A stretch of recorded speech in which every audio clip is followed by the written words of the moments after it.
বাড়ির সামনে থেকে অটোটা পেয়ে গেছিলাম। এখন আমরা হাসনাবাদ ব্রিজের কাছাকাছিও চলে এসেছি।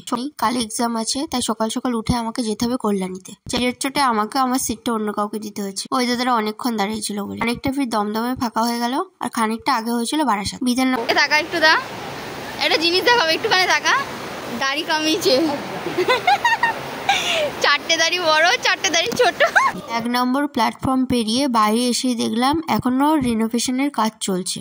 তবে আই থিঙ্ক রিনোভেশন হয়ে গেলে এটা দেখতে আরো সুন্দর হবে। এটা হচ্ছে নন এসি রুম, 800 টাকা নিয়েছে, বেশ ভালোই আছে। কালকে তো সকালে পরীক্ষা দিতে চলে যাব।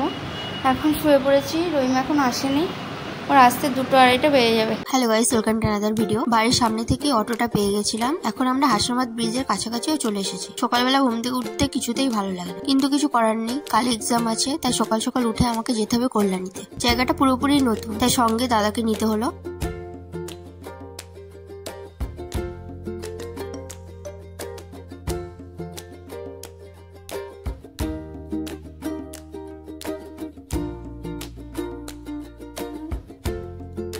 ফাঁকা ট্রেন পেয়ে আর কি তাড়াতাড়ি গিয়ে জানলার ধারে সিটটা দখল করে নিলাম। 6:48 ট্রেনটাই ধরেছিলাম। প্রথমে ভেবেছিলাম সকাল সকাল যাচ্ছে মানে পুরো ট্রেনটা ফাঁকা পাবো, কিন্তু দেখো অবস্থা, পা রাখারও জায়গা পাচ্ছি না ঠিক করে। তবে বারাসাতে এলেই এই ভিড়টা খালি হয়ে যাবে। ভিড়ের চোটে আমাকে আমার সিটটা অন্য কাউকে দিতে হয়েছে। ওই দাদারা অনেকক্ষণ দাঁড়িয়েছিল বলে অনেকটা ভিড় দমদমে ফাঁকা হয়ে গেল, আর খানিকটা আগে হয়েছিল বারাসাত। বিধাননগর পেরিয়ে কয়েক মিনিটের ক্রসিং কাটিয়ে এখন আমি ল্যান্ড করলাম শিয়ালদা। ল্যান্ড করেই আমরা চলে গেলাম ফাঁকা প্ল্যাটফর্ম খুঁজতে। সেখানে একটু শান্তি করে বসবো, বসে খাবো। প্রচুর জোরে খিদে পেয়েছে, সেই সকাল থেকে না খেয়ে আছি। আর তার উপরে মা আর পিসি বানিয়েছে লুচি আর আলুর তরকারি। চলে ট্যাঙ্কির কাছে চলে যাচ্ছি। এই যেখানটা একটা বসার জায়গা আছে, এখানটা বসবো, আর এখান থেকে জল নেবো, জল নিয়ে হাত ধোবো, খাবো। টাকা একটু দা, একটা জিনিস দেখাবে, একটুখানি টাকা। দাড়ি কামিয়েছে, চারটে দাড়ি বড়, চারটে দাড়ি ছোট।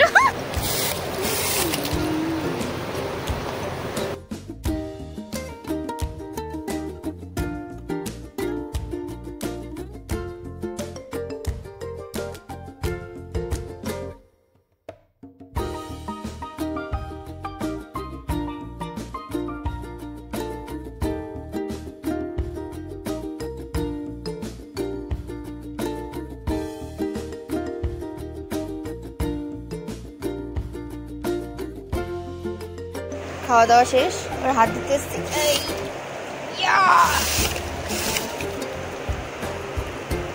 এদিকে আই থিঙ্ক কোনো একটা ট্রেন আসলো, ওই জন্য এত লো ওই পাশ থেকে।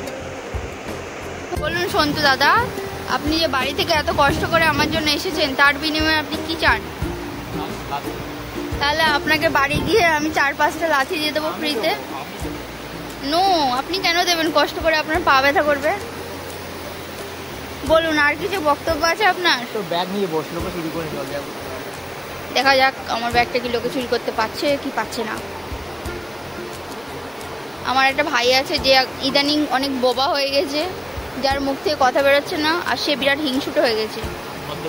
ভদ্রলোক হিংসুটি ওসব না, আমি তোদের নাটক ভালো করে যাই, ঠিক আছে? এই কদিন খুব বৃষ্টি হচ্ছে, তবে আজকের পড়েছিল জম্পেশ রোদ, তাই বাধ্য হয়ে ঠান্ডা জলের খোঁজে লাইন দিতে হলো।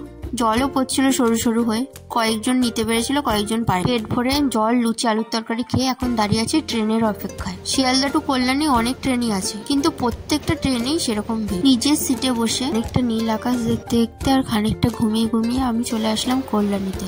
বহুবার আমাদের এক বন্ধুর কাছ থেকে এই জায়গাটার নাম শুনেছিলাম। ওর বাড়ি তো এখানে, বিয়েতেও ডেকেছিল, কিন্তু আসা হয়নি। 1 নম্বর প্ল্যাটফর্ম পেরিয়ে বাইরে এসে দেখলাম এখনো রিনোভেশনের কাজ চলছে। তবে আই থিঙ্ক রিনোভেশন হয়ে গেলে এটা দেখতে আরো সুন্দর হবে। এই স্টেশন থেকে খানিকটা দূরেই আমাদের হোটেল। আমার জেঠু ছেলে বাবাইদের সব যোগাযোগ করে দিয়েছে। আসলে দাদাও এখানে অনেকদিন পড়াশোনার সূত্রে ছিল, আর দাদা চেনা জানা বন্ধুদের মধ্যেই একজনের চেক ইন করে হোটেলে চলে এলাম। পার রুম 800 টাকা করে নিয়েছে। আমরা 2টো রুম নিয়েছি, টোটাল 1600 টাকা পড়েছে। আমার নার্সিং এর একটা বান্ধবী আসছে, সঙ্গে ওর ভাইও আসছে। একটা রুমে আমি আর আমার বান্ধবী থাকবো, একটা রুমে 2 দাদারা থাকবে। দেখতেই পেলে এটা হচ্ছে নন এসি রুম, 800 টাকা নিয়েছে, বেশ ভালোই আছে। কালকে তো সকালে পরীক্ষা দিতে চলে যাব। এখন শুয়ে পড়েছি, রহিমা এখন আসেনি, ওর আসতে 2-2:30 বেজে যাবে। ও খিদেও পেয়েছে বেতাল। তবে ওরা এলেই খেতে যাবো। কলেজ ছেড়েছি 3 থেকে 4 বছর হয়ে গেছে। 4 বছর পরে ওর সাথে আমার দেখা হবে। খিদের সাথে সাথে এক্সাইটমেন্টও লাগছে। ওকে, দেখা হচ্ছে পরের ব্লগে।